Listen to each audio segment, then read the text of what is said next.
जी कस्तूरी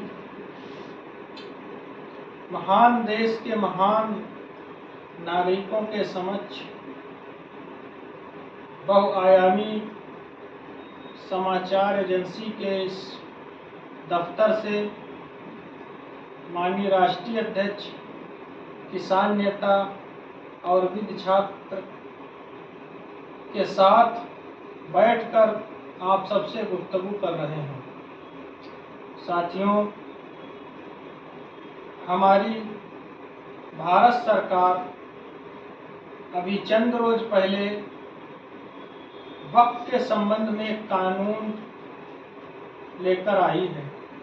वो कानून पुराना ही है, 2024 में उसमें संशोधन किया गया है।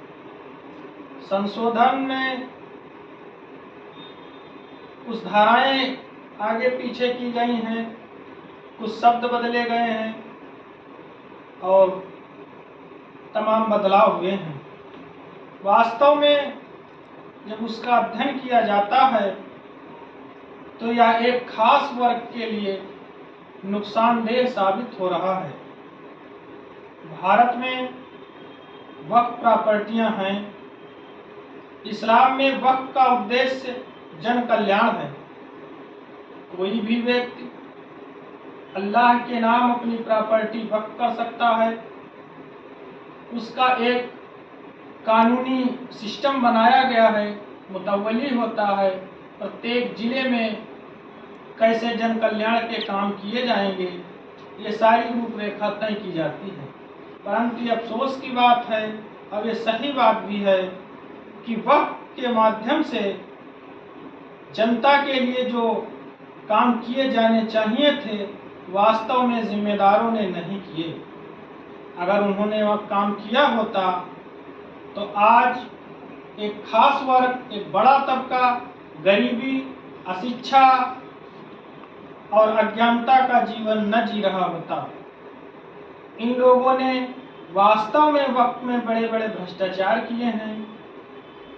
वक्फ बोर्ड का अध्यक्ष और सर्वे एजेंसियां और उनके प्रमुख हमेशा सरकार के नियुक्त करदा बंदे ही रहे हैं और उन्होंने जन कल्याण करने से ज़्यादा अपना कल्याण किया है।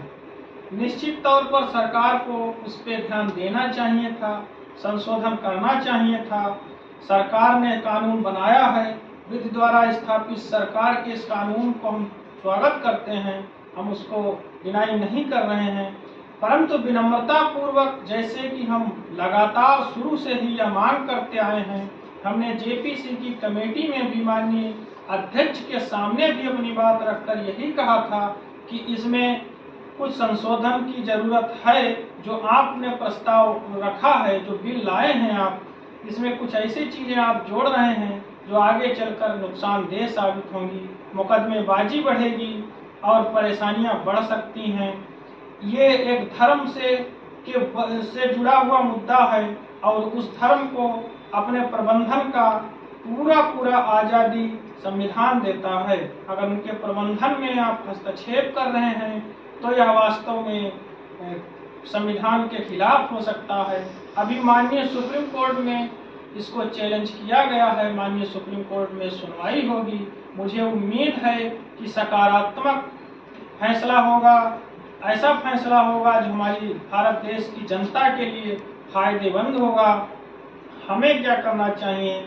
हमें उन लोगों के उकसावे में बिल्कुल नहीं आना चाहिए जो वक्फ के माध्यम से अपनी राजनीतिक रोटियां सेकना चाहते हैं। हमें धैर्य रखना चाहिए और यह इंतजार करना चाहिए कि माननीय सुप्रीम कोर्ट इसमें क्या फैसला लेता है।